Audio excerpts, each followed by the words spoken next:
Mtoto anapewa kazi ya kumuua baba yake mzazi kwa vile baba yake amekuwa akisababisha madhara makubwa sana.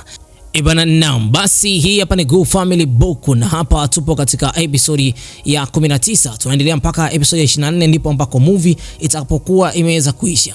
Tuliishia katika kipengele ambacho Cho Kang-chi alipokuwa anapata maumivu makali sana na mama yake pamoja na Gwan-hun walipokuwa wanaanza kurushiana maneno kwa sababu Gwan-hun anatamani kuweza kugundua ukweli kuhusu mwanamke huyu.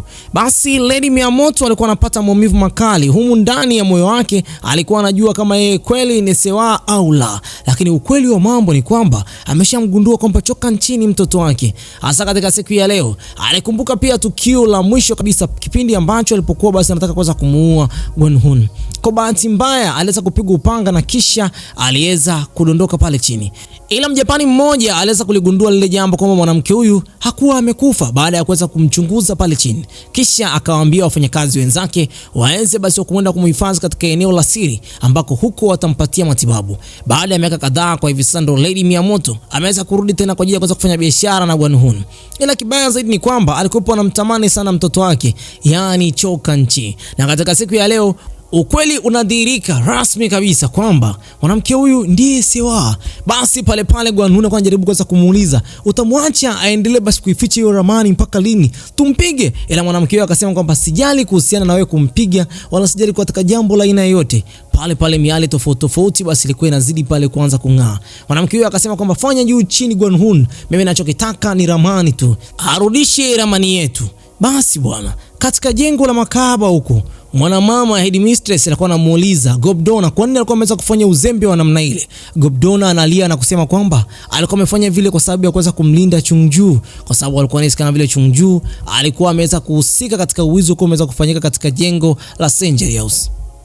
Basi katika chumba cha kwake mwanadada yani Damiol katika siku ya leo anajaribu kuweza kupokea taarifa kutoka kwa Kigoni kwamba Cho Kang-chi ameshaweza kukamatwa, na bado hata binti ambaye ni Chungju alikuwa katika lile eneo. Wote kwa pamoja walikuwa wamepanga mpango wa mboni wa siri kwa mwanamke huyu anapaswa kwenda kumuokoa Cho Kang-chi. Cho Kang-chi huko halikuwa inazidi kuwa mbaya mzee, mambo yalikuwa yanazidi kuwa magumu, hakuna pa kutokea.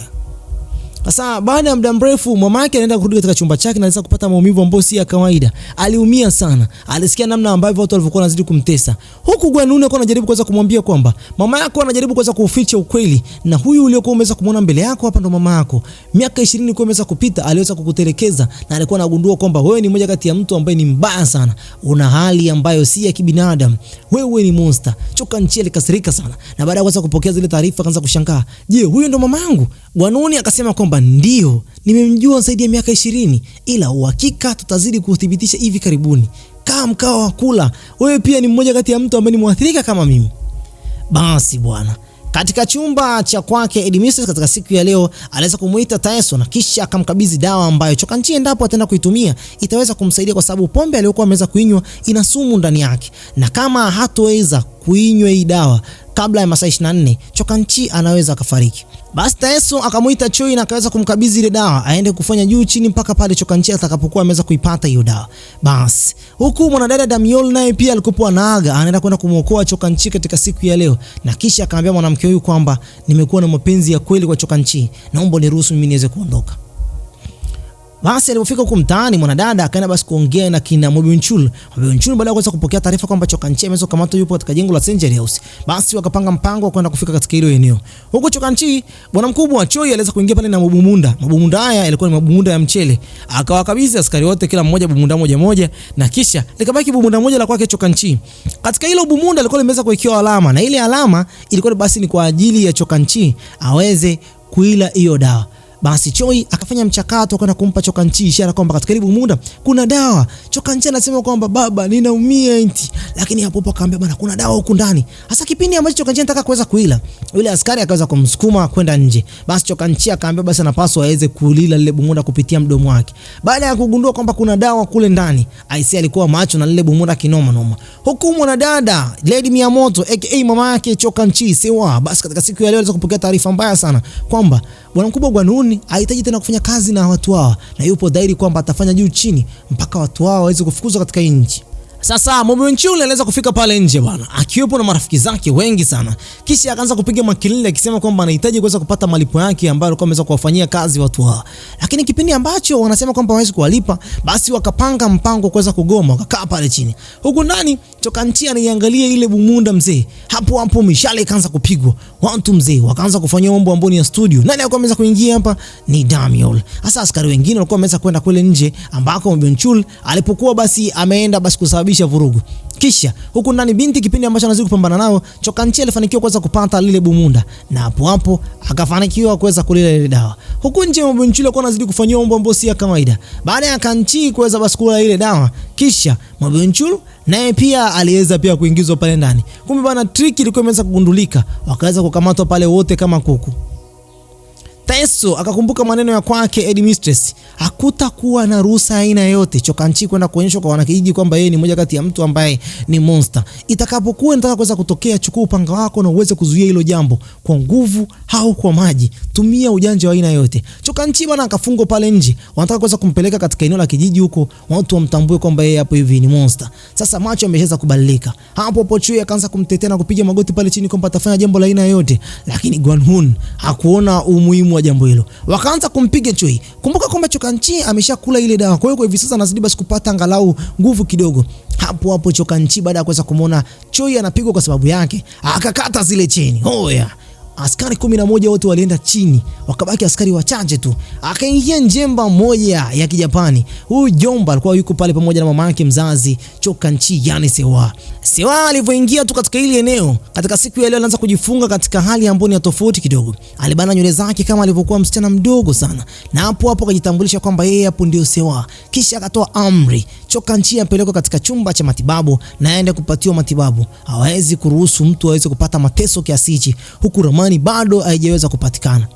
Taarifa zile pia ziliweza basi kufika katika chumba cha kwake Hinsun Shin, kisha wakawa wanapanga angalau basi waweze kumuua Chokanchi. Lakini kabla ya yote wakakumbuka jambo moja kwamba Sojung alishawahi kuweza kuwafuata, yani alimfuata Master Dam na kuweza kumwambia kwamba Kanchi anapaswa kwenda kumuua baba yake, kwa sababu baba yake kadri muda unavyozidi kwenda anazidi kupoteza kumbukumbu, na kumbukumbu hizo zikizidi kupotea, huyo mwamba atazidi kuwadhuru watu wengi sana wanakijiji. Yani kwa kifupi ni kwamba ataua mtu wa aina yote. Sasa huku bwana mkubwa Uriang ameshaanza kazi yake. Kwa hiyo wana kazi mara mbili, wanapaswa waweze kufanya juu chini mpaka pale Chokanchi aweze kupatikana. Huku Chokanchi alikuwa anaweza kupatiwa matibabu kidogo, lakini katika nyakati hizo mwanamama yani Sewa katika siku ya leo alikuwa anaongea na Choi, na Choi anasema kwamba Chokanchi ni kijana ambaye ni mpole, ni mwerevu sana, na ni mmoja kati ya mtu ambaye ameishi naye kwa muda mrefu, aje kuweza kumsababishia dharau za aina yote, na ni mtu ambaye anawapenda sana watu wa hali ya chini. Mama alijisikia vibaya sana mpaka moyo ulianza kumuuma. Kisha akawa anapanga mambo yake mwenyewe kichwani, akamwaga Choi na kumwambia kwamba usimwambie Chokanchi kipindi ambacho ataamka kwamba nimeweza kuondoka hapa. Kuhusu mimi niliweza basi kumweza kumtelekeza kwa kipindi cha nyuma. Basi mwanamke huyu baada ya kuweza kuondoka, kumbe Chokanchi alikuwa hajalala bana, akaamua kuweza kutoka nje. Mama alipotoka nje akamfuata Taeso na kisha akamwambia, unakumbuka kwamba niliweza kukununua na nikaweza kukuambia kwamba naomba uwe mtoto wangu? Ndio. Taeso alipojibu hivyo, kisha akaambia kwamba kwa hivi sasa unapaswa uweze kutekeleza yale ambayo basi mimi naweza basi kukuambia kwa hivi sasa. Mwanamke huyo akaambia kwamba kwa hivi sasa unapaswa uweze kufanya kazi chini ya Miyamoto crew, yani utafanya chini ya hawa wa Japan. Mimi na mpango mmoja tu, kumuua Gwanhun. Yani siwezi kuona mtoto wangu akiwa anateseka na huku Gwanhun akiwa bado yupo hai. Ameitesa familia yangu kwa miaka mingi sana, baba yake mpaka mtoto wangu. Siwezi kuruhusu hili jambo. Hapo Taeso akaambiwa, hata kama utaenda kuisaliti nchi, je, unafikiri kwamba nchi imeshaweza kufanya jambo gani kwa ajili ya maisha yako pamoja na mdogo wako? Si hakuna jambo la aina yote. Wamekutetea mdogo wako kipindi ambacho ameenda kuwa kahaba? Hakuna. Wamefanya jambo lolote kwa ajili ya maisha yako? Hakuna. Basi bwana. Huku Gwanhun pia naye pia ameshaweza basi kuongea na huyu mmoja kati ya mfanyakazi wa Japani ambaye anaitwa Jero. Akapewa amri kwamba kwa hivi sasa hafanyi na wao tena kazi. Atafanya juu chini na msimamo wake ni ule ule. Hawa wa Japani waweze kukamatwa. Kanchi akakutana na mama yake. Akawa anakumbuka mambo mengi sana ya kipindi cha nyuma, kipindi ambacho ameishi kwa shida na raha, na hivi sasa anakutana tena na mama yake kwa mara ya kwanza kabisa. Kisha akamwambia mama yake, hivi kwa nini uko umeweza kunitelekeza mimi? Mama baada ya kuweza kusikia kauli ya mwanae namna ile, kisha alianza kuumia moyo wake. Kanchi akamwambia, never mind. usijaribu kuweza kujiuliza sana kuhusiana hilo swali. Mimi naomba basi niweze kuondoka. Sababu mama alishindwa kuweza kumjibu mwanae. Aliumia sana kiasi cha kwamba Choka Nchi kipindi ambacho anaondoka alibaki pale akiwa anapiga magoti. Huku katika jumba la makaba ambako Chungju ndio katika siku ya leo alikuwa anajaribu kuweza kuongea pamoja na Ulsion. Anajidai kama vile anajipendekeza kwake Ulsion, lakini Ulsion hakujua kile ambacho Chungju alikuwa ameweza kukipanga. Alimiminia waini, kumbe katika ile waini kuna sumu bana. Mwanamke huyu kipindi ambacho amekunywa, hapo Chungju akamwambia kwamba hiyo waini uliokuwa umeweza kunywa ndio waini ile ile uliokuwa umeweza kumpa Kanchi. Na mimi niko hapa kwa ajili ya kuweza kulipiza kisasi cha kwake Choka Nchi. Binti akamwambia wazi kwamba antidote utaipata baada ya masaa 24. Haya yote ninayofanya ni kwa ajili ya kuweza kulipiza kile ambacho Choka Nchi umeweza kumfanyia kupitia uso wangu mimi. Basi huku katika jengo la Senjeri House katika siku ya leo, mwanamama Damiol pamoja na Mobonchulo kwa wameweza kufungwa bana. Hapo Choka Nchi akaweza kuingia pale ndani. Akafanikiwa kuweza kuwafungua. Kisha wakaanza kukumbatiana. Sasa kipindi ambacho wamekumbatiana, Mobonchulo basi ndio akawaona pale. Alirudi chapchapu akiwa na mawazo kinoma noma. Basi akafanikiwa kuweza kuokoa wote. Walirudi huku chuoni, Goni pamoja na Siong walikuwa wamekaa pale mpaka usiku wa manane wanawasubiria watarudi saa ngapi. Sasa Siong anasema kwamba tumewasubiria kwa muda mrefu sana. Gon anasema hamna, mimi niko siwawazi hata. Lakini ukweli ni kwamba Gon pia alikuwa na mashaka sana. Yaani anawakubali sema sana ndio hivyo kwamba kuonyesha udhaifu mbele ya wanafunzi wake waga ni fedhea. Basi wakaenda kujipatia chakula. Kipindi ambacho anajipatia chakula maskini ya Mungu, Choka Nchi alikuwa anajisikia vibaya sana kama vile anamkumbuka mama yake. Kwa hiyo akawa hali chakula kwa amani, lakini akawa anajaribu kuweza kutafuta tabasamu la kipekee. Watu wote katika eneo la meza wakawa wameweza kugundua lile jambo. Hata Master naye aligundua lile jambo. Basi huku mtaani bwana kwake Mobonchulo katika siku ya leo alikuwa anakunywa pombe. Anaumia kinoma noma moyo wake, anasema kwamba rafiki yangu Choka Nchi, kwani anapenda wanawake? Yaani anapenda wanawake. Anaumia sana kwa sababu kule hivi alikuwa tayari amesheza.